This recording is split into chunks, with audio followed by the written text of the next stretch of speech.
नमस्कार। देश के लाखों पेंशन भोगियों के लिए इस वक्त की 4 प्रमुख बड़ी अपडेट निकलकर सामने आ चुकी है। जी हां दोस्तों, पेंशन बढ़ोतरी का इंतजार कर रहे लाखों कर्मचारियों के लिए भी बड़ी खबर है। वहीं साथ ही साथ दोस्तों, ओपीएस और एनपीएस को लेकर चल रही लड़ाई के बीच वित्त मंत्री का बड़ा ऐलान सामने आया है।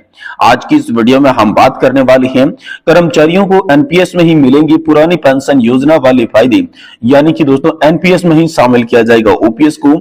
इसके लिए वित्त मंत्री ने बहुत ही बड़ी जानकारी आप सभी के लिए शेयर कर दी है। तो आखिरकार वित्त मंत्री ने क्या कहा है, कैसे दोस्तों यहाँ पर जो है न्यू पेंशन सिस्टम के अंदर पुरानी पेंशन योजना के जो प्रावधान जोड़े जाएंगे और पुरानी पेंशन योजना के जैसा फायदा मिलेगा, इसके बारे में दोस्तों आज की इस वीडियो के अंदर बात करेंगे।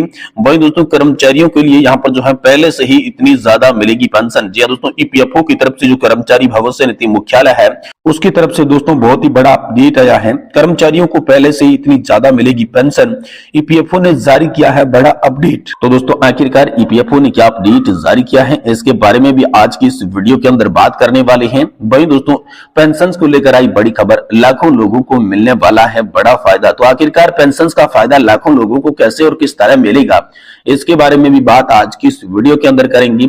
वही ईपीएस 95 पेंशन को लेकर एक ब्रेकिंग न्यूज निकल कर आ रही है। कोर्ट के यहाँ पर जो है सरकार को नहीं बल्कि पेंशनर्स को अधिकार मिला है।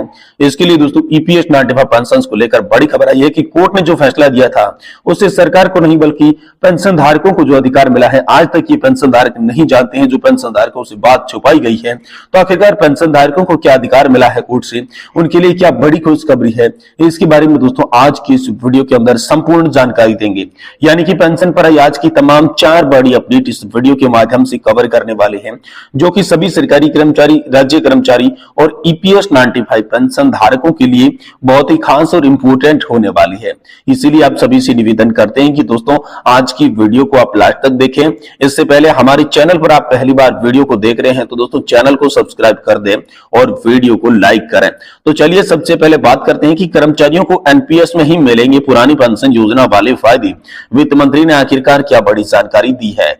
दोस्तों सरकारी कर्मचारियों के लिए वित्त मंत्री की ओर से किया गया नया ऐलान काफी सुकून भरा है। आपको बता दें कि अब नई पेंशन स्कीम में ही पुरानी पेंशन का फायदा मिल सकेगा। सरकार ने ओल्ड पेंशन स्कीम का विकल्प तैयार करने के लिए कमेटी बनाई है।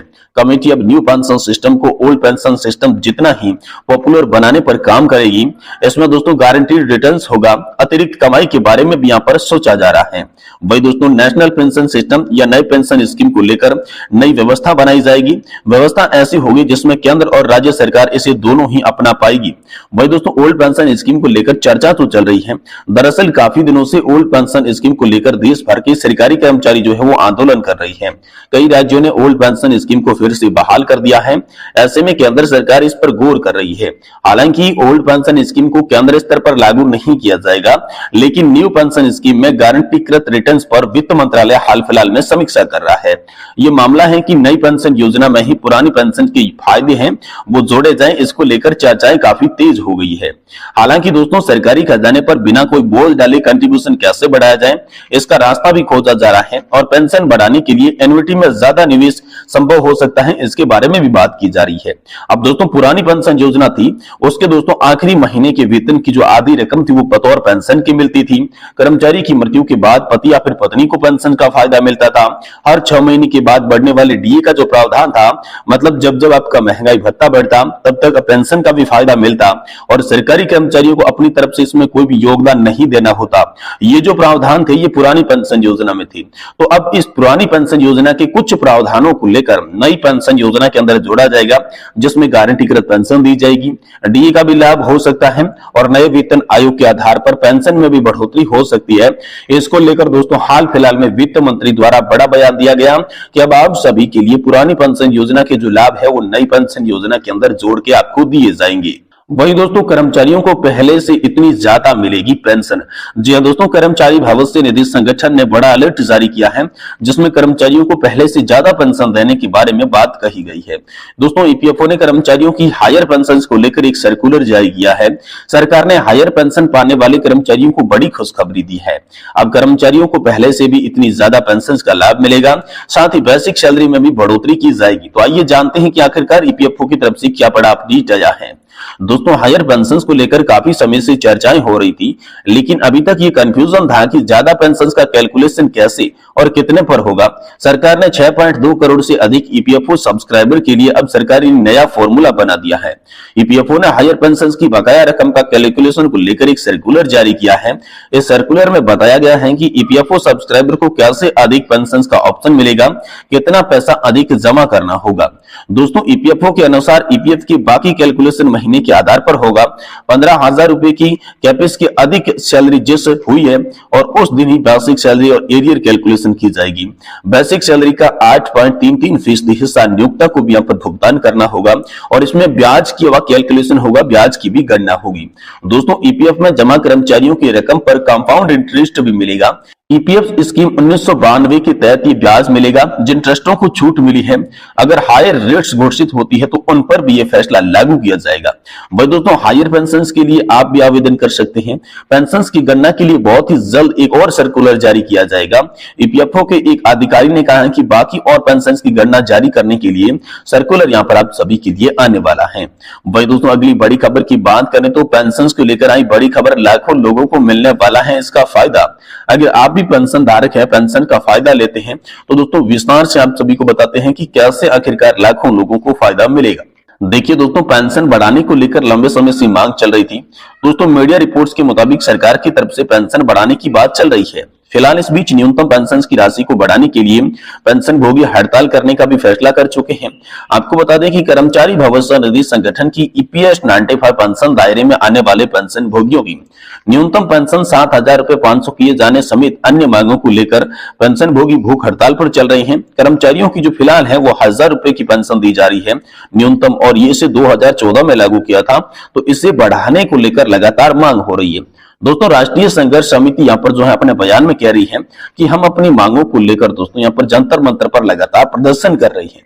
बयान के मुताबिक ईपीएस 95 राष्ट्रीय संघर्ष समिति औद्योगिक, सार्वजनिक, सहकारी, निजी क्षेत्र के सार्वजनिक कर्मचारियों का प्रतिनिधित्व करती है, जिन्हें ईपीएस 95 पेंशन भोगी के रूप में जाना जाता है। दोस्तों पेंशन धारक जो हैं वो कम पेंशन से परेशान हैं। ये दोस्तों बयान के अनुसार नेशनल एजुकेशन कमेटी के राष्ट्रीय अध्यक्ष कमांडर अशोक रावत ने कहा, जो कि केंद्रीय कार्यकारिणी समिति के अध्यक्ष जो है वो जंतर मंतर पर भूख हड़ताल करते हुए ये बात बताई थी, जिसमें दोस्तों 7,500 रुपए की न्यूनतम पेंशन की बड़ी मांग हाल फिलहाल में आप सभी के लिए उठा दी है। वही दोस्तों कोर्ट से आप सभी के लिए बड़ी खबर निकल कर आ रही है। ईपीएस 95 पेंशन धारकों के लिए कोर्ट के फैसले में सौंपा है पेंशनर्स का अधिकार, कोई पकड़ नहीं पाया, तो दोस्तों इसके बारे में विस्तार से जानकारी देंगे। दोस्तों ईपीएस 95 पेंशन को लेकर एक और नई जानकारी सामने आ रही है। पेंशनर्स ने फेसबुक पेज अशोक कुमार चतुर्वेदी के नापित सुप्रीम कोर्ट के फैसले पर कुछ रोचक तथ्य साझा किया है। दोस्तों दावा किया गया है कि सभी पेंशन भोगियों की जानकारी के लिए यह बहुत ही अहम है। दोस्तों पोस्ट की शुरुआत में लिखा है कि यह आश्चर्य की बात है कि 1 जुलाई 2015 को भारत के सर्वोच्च न्यायालय द्वारा जारी किया गया एक ऐतिहासिक निर्णय सिविल अपील संख्या 2015 और 1923 पर किसी का ध्यान नहीं गया है। दोस्तों फैसले में मुख्य विशेषताएं क्या थी, तो बेंच के अधिकारियों को तौर पर फैसला सुनाया गया। पेंशन एक अधिकार है और इसका भुगतान सरकार के विवेक पर निर्भर नहीं करता। पेंशन नियमों द्वारा शासित होती है और उस नियमों के भीतर आने वाला सरकारी कर्मचारी पेंशन का दावा करने का हकदार होता है। दूसरा, निर्णय में माना गया कि पेंशन का संशोधन और वेतनमान का संशोधन अविभाज्य होता है। तीसरा था कि पीठ ने दोहराया कि संशोधन पर मूल पेंशनर्स पूर्व संशोधन वेतनमान के अनुरूप संशोधित वेतनमान की न्यूनतम वेतन बैंड मूल पेंशन की 50% से कम नहीं हो सकती। और चौथा, सरकार पेंशन भोगियों को वेतन से बकाया करने के इनकार में वित्तीय बोझ की दलील जो है यहाँ पर नहीं दे सकती। वही पांचवा है कि सरकार को अनुचित मुकदमेबाजी आपसे बचना चाहिए और मुकदमेबाजी के लिए किसी भी मुकदमेबाजी को प्रोत्साहन नहीं देना चाहिए, प्रोत्साहित नहीं करना चाहिए। और इसका अंतिम और छठा पॉइंट था कि जब पेंशन को एक अधिकार माना जाता है न कि इनाम के रूप में, तो इस अनुमान के परिणाम के रूप में कि पैसे पेंशन का संशोधन वेतनमान में संशोधन अविभाज्य है। पेंशन का उन्नयनीकरण भी एक अधिकार है, इसे इनाम नहीं कहा जा सकता, ये कर्मचारियों का अधिकार है। ऐसा दोस्तों सुप्रीम कोर्ट ने माना, जो कि हाल ही में एक फेसबुक यूजर ने बताया कि जो कोर्ट का फैसला आया था उसमें बहुत ही बड़ा सच छुपा है, जिसमें सरकार को नहीं बल्कि पेंशन धारकों को यह अधिकार